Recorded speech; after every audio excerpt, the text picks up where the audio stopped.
Hi guys, Spartan765 here. Today I'm doing another video in my prepper series, and this is going to be titled Long-Term Storage of Ammunition and Food. Now, obviously, if you're storing your stuff in a basement, like this is here, you're going to have humidity issues. I live in Minnesota, and in the summer it gets beastly humid.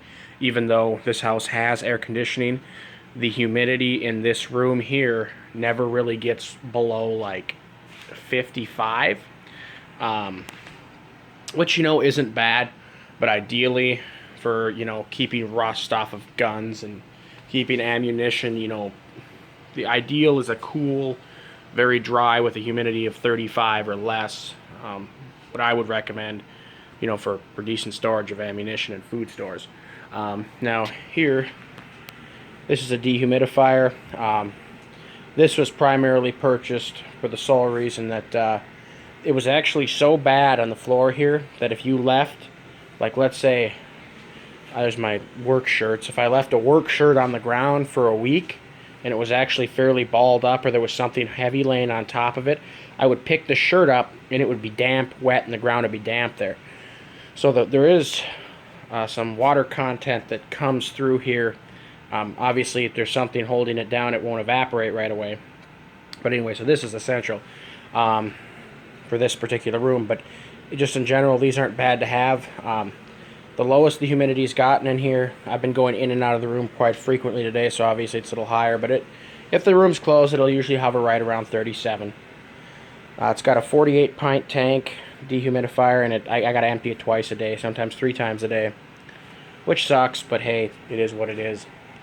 Also, another good thing to look into if you don't have a dehumidifier or don't want to buy one are these moisture absorbers. Now, you want to take caution with these damp rid moisture absorber. Now, what they do is they will absorb excess amounts of humidity. Like if your humidity starts to get above, like, I think 55, 60, 70% humidity, it'll start to suck in moisture then at that point.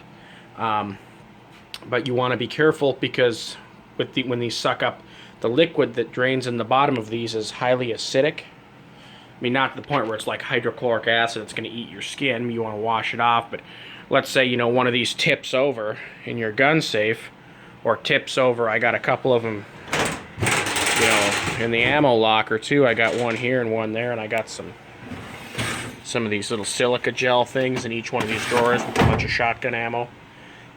You tip this over and it drains all over your ammunition. It'll wreck the ammo and it'll wreck the finish on a gun because it's an acid.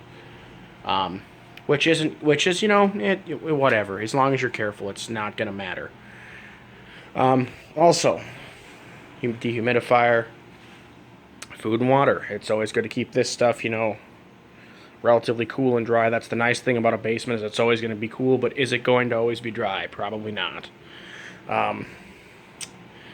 But anyway, yeah, just a short little brief video on my setup to keep my stuff dry. Also, if you have stuff in the basement, any house, you really want to avoid, like these wooden ammo boxes, you'd want to avoid, if you could, avoid setting those directly on the concrete, because that wood will soak up moisture and it will get into the ammo. This is a old steel ammo or filing thing from the 60s. It's really old, but it's really sturdy. Normally these cabinets, you see them nowadays, and they're so flimsy the doors fall off half the time. But this is an old U.S. made one from the 60s, and it works quite well. But any comments or questions, feel free to send me a message. Spartan765 out.